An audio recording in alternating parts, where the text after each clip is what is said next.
इंदौर में कंप्यूटर बाबा के आश्रम पर की गई नगर निगम द्वारा कार्रवाई के बाद अब बीजेपी कांग्रेस दोनों आमने सामने आ गए हैं।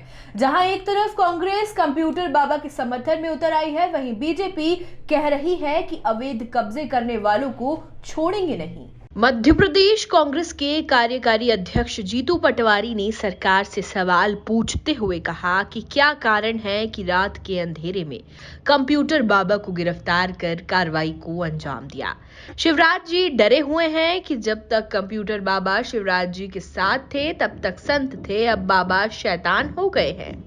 आज घटनाक्रम घटा इंदौर में रात के अंधेरे में। एक महात्मा, एक साधु, जब तक साधु और महात्मा थे तब तक भारतीय जनता पार्टी और शिवराज सिंह जी की स्तुति करते थे।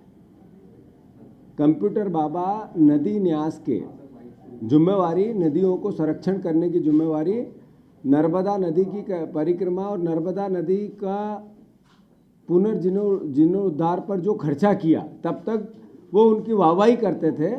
जब पौधारोपण के कांड को प्रश्न चिन्ह लगाए तो कंप्यूटर बाबा उनके स्वामी से, महात्मा से विरोधी हो गए। मैं मानता हूँ एक साधु का सच्चा धर्म होता है सच्ची बातें करना, सन्यासी का प्रथम धर्म होता है सच्ची बातों से कभी न डरना। अगर वो करने लगे तो भारतीय जनता पार्टी की आंख की किरकिरी बनने लगे। हम कार्रवाई हुई, गलत था, किया, इसका विरोध नहीं है, पर 15 साल क्यों नहीं किया? टाइमिंग आज ही क्यों? और क्या कारण है कि रात के अंधेरे में किया? क्या कारण है कि जेल की सलाखों के पीछे पहुंचा के किया? मीडिया को क्यों एंट्री नहीं दी गई? ये सब बातें बताती है कि शिवराज सिंह चौहान, भारतीय जनता पार्टी डरी हुई है और बदले की भावना से कार्रवाई करती है। वहीं कांग्रेसी के विधायक संजय शुक्ला और विशाल पटेल द्वारा भी कार्रवाई की निंदा करते हुए बीजेपी सरकार पर सवालिया निशान खड़े किए गए हैं।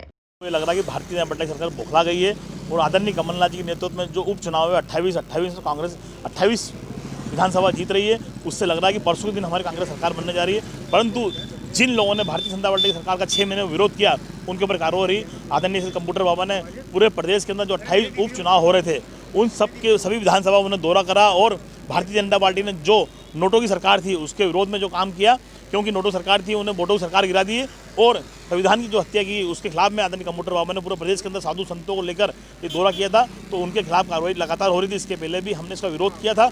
और जिस प्रकार से भाजपा ये गंदी राजनीति कर रही है, आश्रम तोड़ना, मंदिरों को तोड़ना, कॉलेजेस तोड़ना, ये गंदी राजनीति है, हीन भावना है।